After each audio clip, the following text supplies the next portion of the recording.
What's happening, everyone? Kyra and Ben back again, and we're gonna round out this holiday season with Christmas with the Kranks.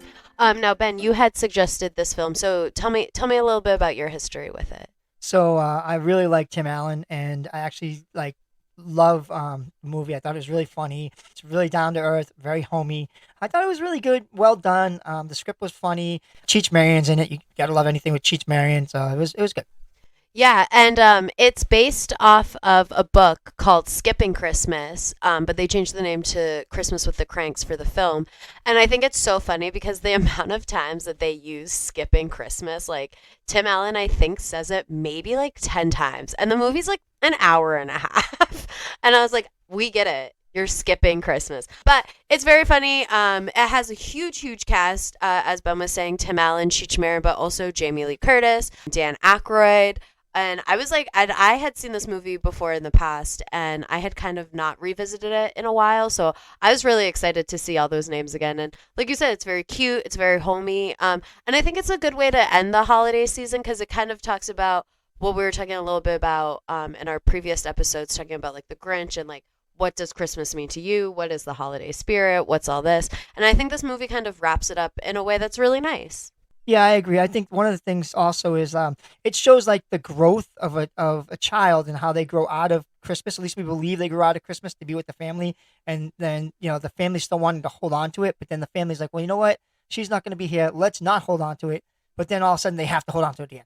And I always find it so funny when Jamie Lee Curtis plays like a helpless kind of character because I'm like, babe, you fought Mike Myers. Like, you are not helpless. Like, you stood up against Arnold Schwarzenegger. Like, you are not helpless. Like, and we'll get into it as we talk about the movie, but there's a very funny scene where, like, she's being, like, and I'm using air quotes, tormented by the neighborhood kids because they're trying to, like, free Frosty. And she's, like, in her house, like, cowering, like, so afraid. And I was like, Queen, like, we've survived way worse than this. Right? She was in prom night, for God's Prom sakes. night. I mean, you're on a train. You weren't going anywhere. No one could help you. You were great. All right, so let's get into the story. So it follows our main couple, Jamie Lee Curtis and Tim Allen, and it starts right around Thanksgiving, and they are upset because their only daughter, who is now, I would assume 23, they say 23 once, so I'm like, okay, she's 23. We know she's out of college, and she's leaving to go to the Peace Corps. Because as one does. And so Tim Allen is all upset during one very rainy night after they drop her off at the airport. And he is kind of down and he sees an ad for a Caribbean cruise. And he gets this idea that no Christmas this year, but a cruise. Which is like, it's totally fine. But like Jamie Lee Curtis's thing is Christmas. This town's whole thing is Christmas. And kind of similar to Candy Cane Lane, where we have this one neighborhood that is very strict about holiday decorations, which I thought was interesting.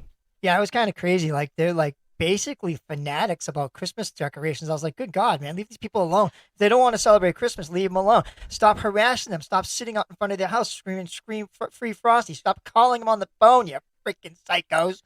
They were like, it's really crazy to like see like, oh, well, Christmas is for everybody. And like, you kind of see this, like we were talking about in the Grinch as well, like everyone just kind of is like all about Christmas. And it's like, okay, not everyone, it's like very in one way reductive because first of all, not everyone celebrates Christmas. And we see this in one moment with the carolers. So let's get into the story and then we'll kind of break it down like we do. Of course, spoilies, but this movie has also been out since 2004. So like, if you haven't seen it, I don't know what to tell you. So they've decided to skip Christmas, and now Tim Allen is convinced that skipping Christmas means doing everything. He writes this insane letter to his office, like everyone cares that he's not celebrating Christmas. He's like, I'm not doing gifts.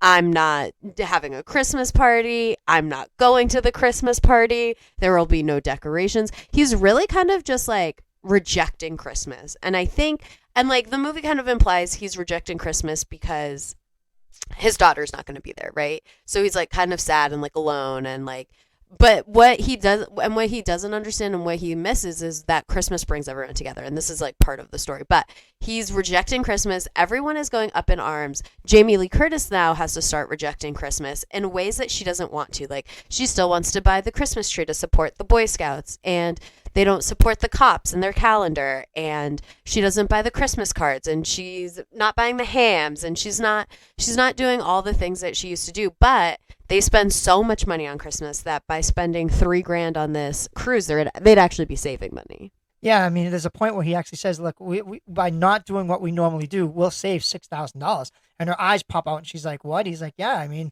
we'll save $6,000. We could go on the cruise and have money left over." And she's like, "Oh my God, that's amazing! I'd like to do that."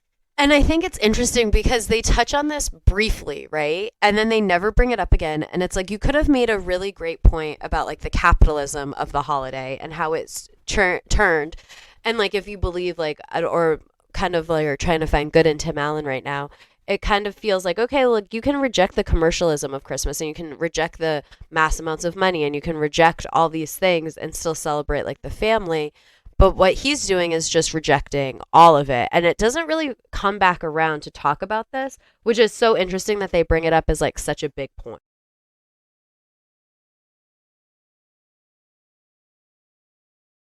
Yeah, at one point, Jamie Lee Curtis actually says to him, it's not about the money or anything like that. It's about you. It's about you wanting what you want, and that's all that matters. And it doesn't matter what anybody else wants anymore, as long as you get your vacation. And he kind of, and I think he thinks about that, but I don't think he knows why he wants the vacation, because we see him like doing the tanning and getting the Botox and like fighting with all his friends or like his neighbors. And it's kind of like, and then you kind of even see him be like, and it's true, he does want to go on this cruise, but it's like, why does he want to go on the cruise? Because at the end we see that he gives the cruise to the grouchy old man neighbor across the street with the dying wife, which is like very sweet. But it's like, okay, so do you see yourself in that couple? Like, do you not want to be alone and you want to be within this community, or like or are you being selfish? And it's never really resolved, because he kind of just gives the gift and then is like, this is what it is for you guys. I love my family, right? Yeah, I'd have to agree 100%. I think that he definitely feels guilty at some point of like how he's been acting, and he sees like this family that like the wife's gonna die, the husband still loves her and wants to be with her, and I think he just sees like how his actions have like really affected everybody. Yeah, no, absolutely. And I think his actions affect one person the most, who to me was one of the funniest characters in this movie, and that is the character of Dan Aykroyd, who's kind of like the self-appointed mayor of this street. He like controls all the decorations. Everyone looks to him. He actually has this very funny line read at the end of the film where they're trying to pull together Christmas because now Blair is coming home, and Dan Aykroyd goes, "The sins of the father should not be the punishment for the daughter." And I was like, okay, you're literally talking about having a Christmas party. Like, you are so dramatic. It really took me out of the film a little bit, but it's very funny. So all of this hilarity ensues. I mean, there's like this whole scene where Jamie Lee Curtis is in a bikini, hot. She looks amazing. And we're meant to feel like she looks bad. I hated that. I was like, okay, Jamie Lee Curtis, you're, first of all, objectively beautiful. Your body is amazing. And we're just like having this whole scene of like self-doubt and like down talk about like her in a bikini. And I was like, felt really unnecessary. And then that goes into her being in a bikini in front of the church people, which was just insane. And then we see Tim Allen just like willy-nilly like in his Speedo. The movie made some very interesting choices. Yeah, I thought like for me it was like at the age, a certain age, they're supposed to feel inappropriate about looking sexy, and I didn't like that. I was like, wait a minute, hold on, that's not. It's not cool, because you can be sexy at any age, and like especially like if you're trying to like relax and do something for yourself. I don't know. I felt like it was really unnecessary. It felt very 2004, and I was like, okay, and we're looking at someone who's objectively gorgeous. Like, it's Jamie Lee Curtis. Like, I don't know. But okay, so then they go into all of this hilarity. Like, they don't get the Christmas tree, so now the Boy Scouts are mad at them, and they don't get the calendar, so the cops are mad at them, and they don't get the cards, and now Blair's coming home and the pressure's on. We have less than 24 hours to get to save Christmas. He's bribing neighbors to buy a tree when he can't get a tree from the Boy Scouts. She's bargaining in the stores to get like a tin of ham. The tinned ham really threw me for a loop. So I actually grew up in a generation where canned ham is actually something that you give as a present during the holidays. So I got it. I mean, but that generation's long gone, says my gray hair. And it's actually funny because Marty, this kind of anonymous character, kind of shows up and brings the ham, the one thing that they needed for this Christmas dinner.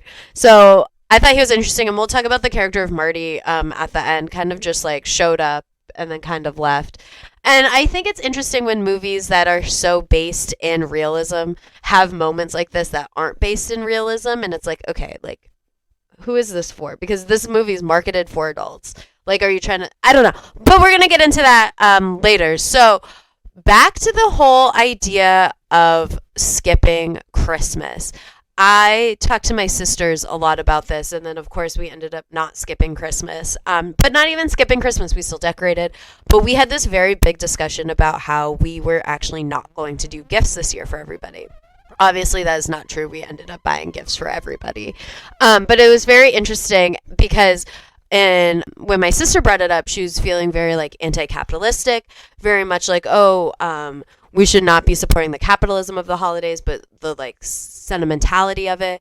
And we should just like focus on being together as like a family. And I think that's what Jamie Lee Curtis's idea of Christmas is the whole time. She is very much as like Christmas is community. It's bringing people together. And we do this. We give to the church. We give to all these different organizations because that's like the joy of it. And then Tim Allen is looking at it as much more of like, oh, this is a pain, this is a hassle. And I thought that was very interesting because you see at the end when he's looking out when he's looking through the window and he sees how everyone's come together, how he's like, oh, this is what I want, this is what it means.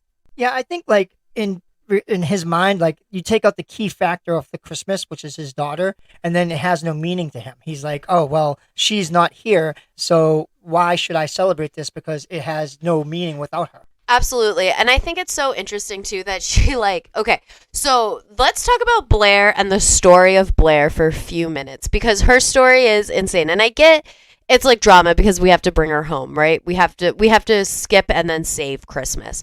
So she leaves right around Thanksgiving to go to the Peace Corps. And then while she's there for 6 weeks, so it feels like she maybe went to Peru for 2 weeks, met someone that she ended up going to college with, and they were always friends, and now they're in love and engaged.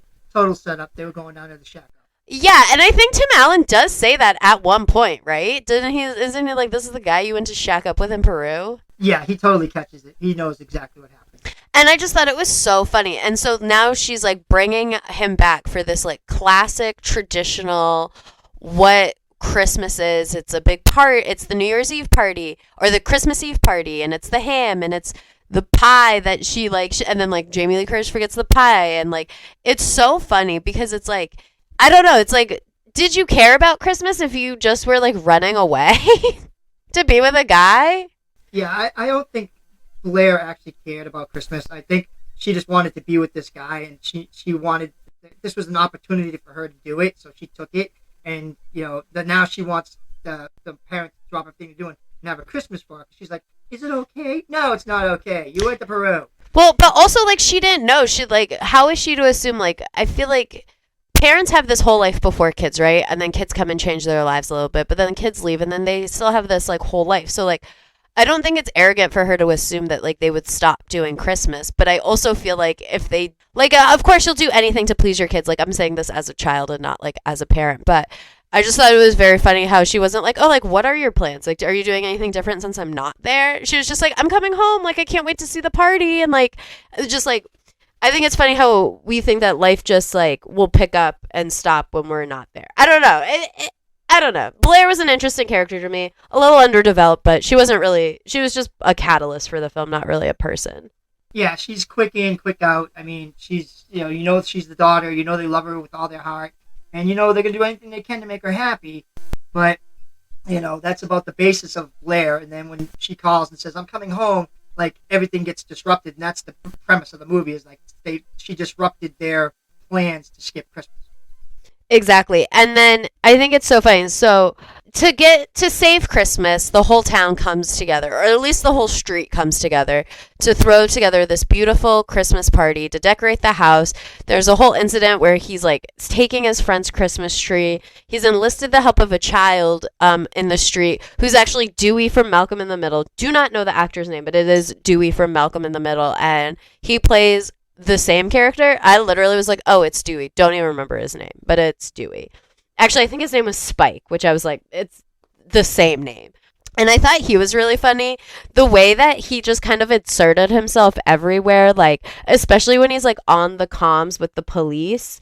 And they're like, what did we tell you about getting off these comms? It's like, what small town is this that some 10-year-old kid can hack into police comms and everyone's chill about it? It was funny. I thought he made the movie like some of the stuff he said and did was really hysterical.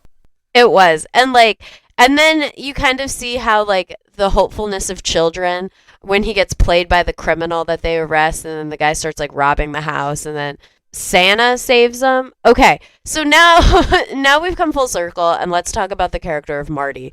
So Jamie Lee Curtis is stressed out trying to buy some stuff, and this strange man is talking to her, and she's spilling all her woes to him about how she has to throw this party together. And then kind of just like invites him to the party. Doesn't know who he is, doesn't know anything, and then he shows up, and no one knows who he is, but he knows everybody. He says hi to everyone. He knows everyone by name. And it's kind of just like this unassuming man. It's bothering Tim Allen in this part. He goes, he knows everybody, but no one knows him. Like, what's going on? And as soon as this guy's like trying to break out with all this jewelry that he's robbed from the house, we see Marty again in a Santa costume, the same Santa costume that we had seen earlier from the man that was selling umbrellas to Tim Allen in the torrential rains. And he was just being a dick about it, being like, no, I don't need an umbrella. He's just covered in water. And then he's like, oh, I told you need an umbrella.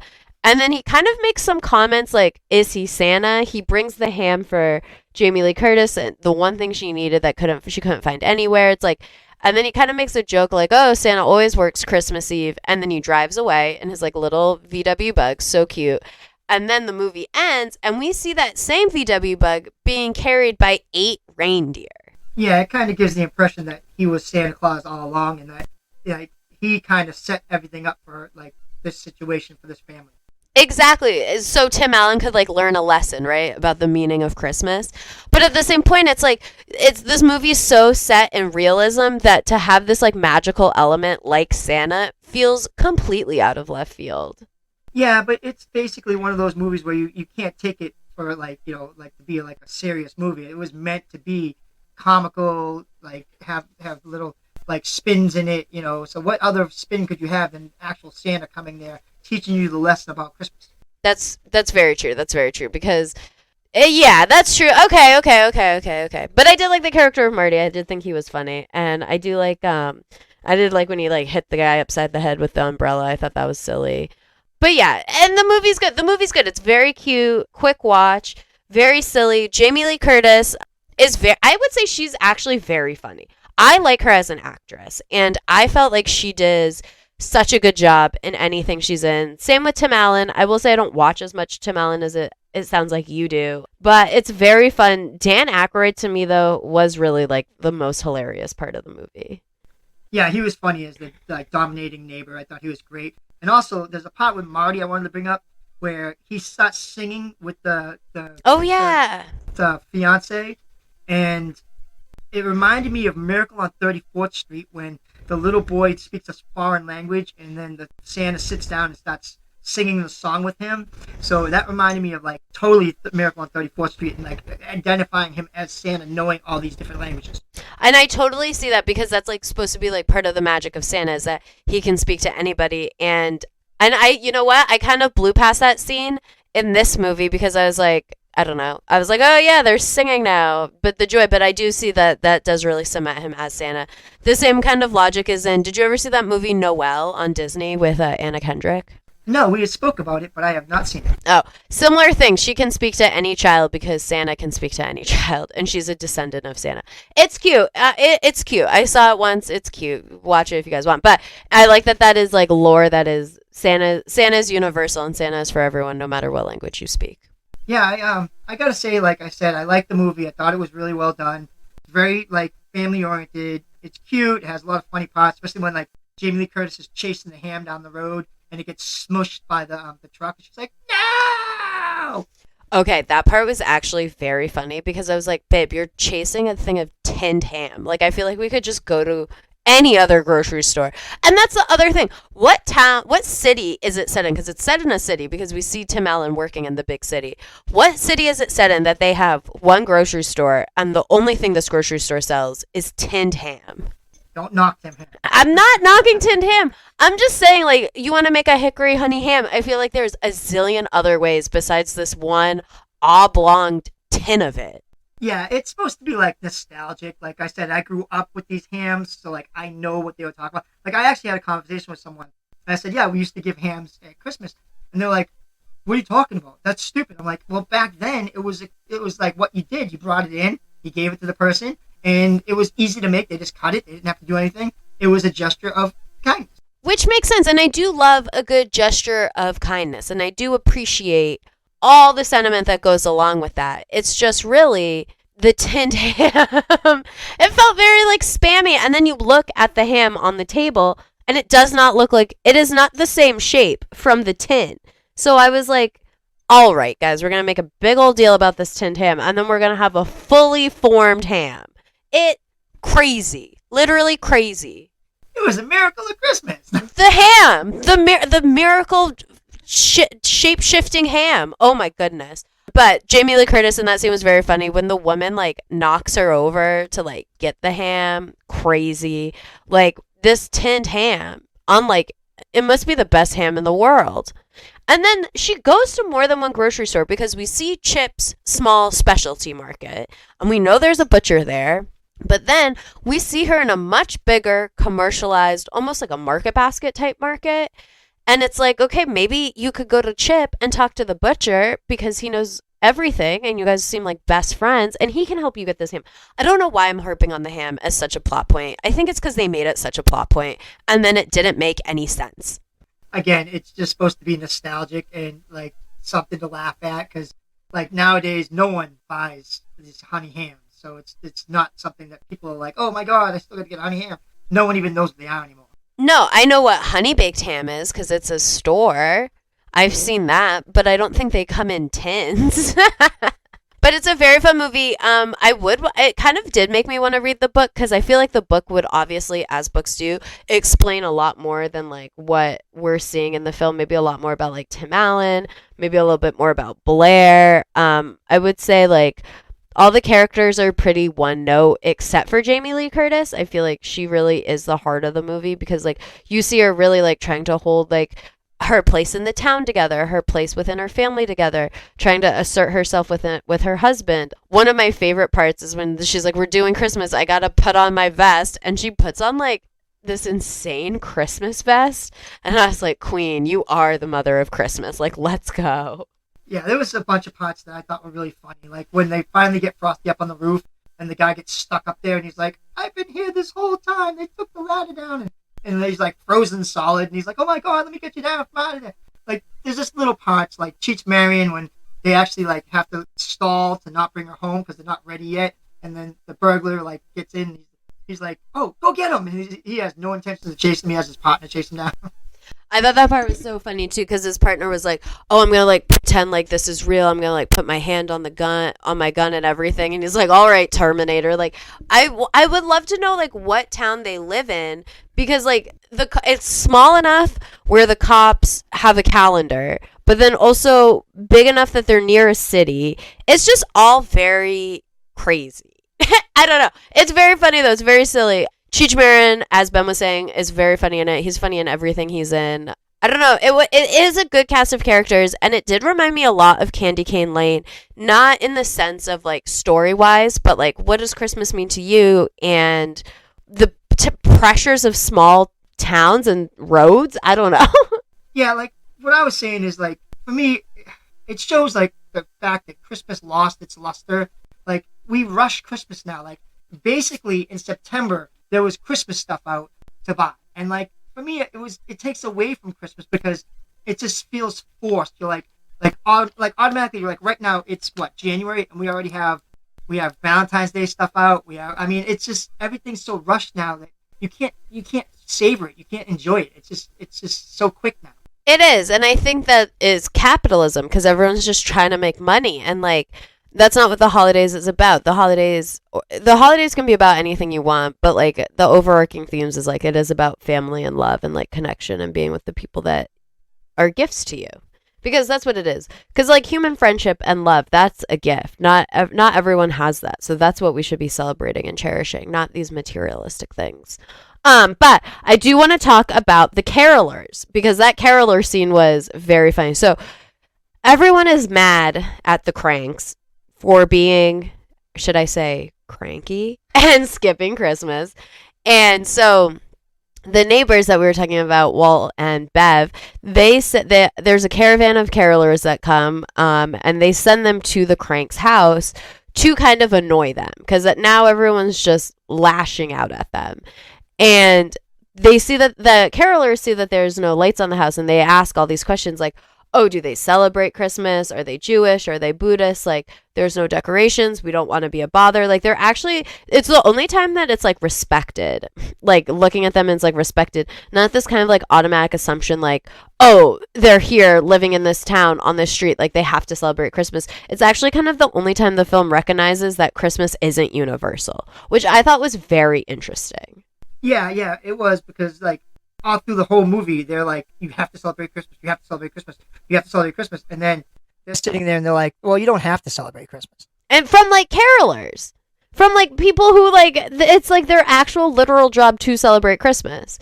So I thought it was funny. And then they like terrorize the house and kind of like stalk the house. They show up in every window, every door. They're trying to get away. They sing one song repeatedly. Yeah, it's like very funny. It's very silly. And I don't know. And that was funny. I was like, oh, well, this movie obviously, well, and in 2004, the Pentatonics weren't a thing. But I was like, this movie doesn't have the budget like Candy Cane Lane. Where are the Pentatonics? These are just some random singers. Granted, they were very good. I'm not knocking the singing of these carolers. It was very good. It was just really funny. And I thought it was funny that time, that was the only time that the film acknowledged that Christmas isn't universal. Kind of like in Whoville, but like with Whoville, it's different because this is a fantasy world. It's not like the real world. So maybe there is no other holidays besides Christmas. But it is interesting in most Christmas films that they don't recognize any other holiday. It is not the only winter holiday. Yeah, but if you think about it, Christmas is fantasy. I mean, a fat guy in a red suit delivering presents to the world, and like everybody's just like, oh, that's how it is, yay. I mean, it's I'm sorry, anybody out there that's like, oh my God, what's he saying? But it's a fantasy. No, it is a fantasy, but I mean, it's based in something. I mean, it is based in like Christian faith. Like it's not. I mean, you could say that Christmas now is fully away from that and fully capitalistic, and I would fully agree.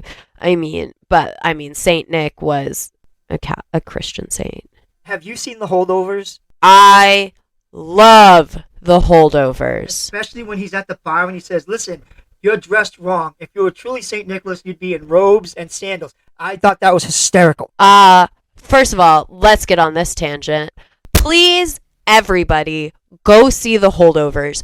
It is one of the best movies I have seen this year. It is fantastic. Ben is referencing Paul Giamatti's character, and so funny. It is this great story, again, about what does it mean to celebrate Christmas.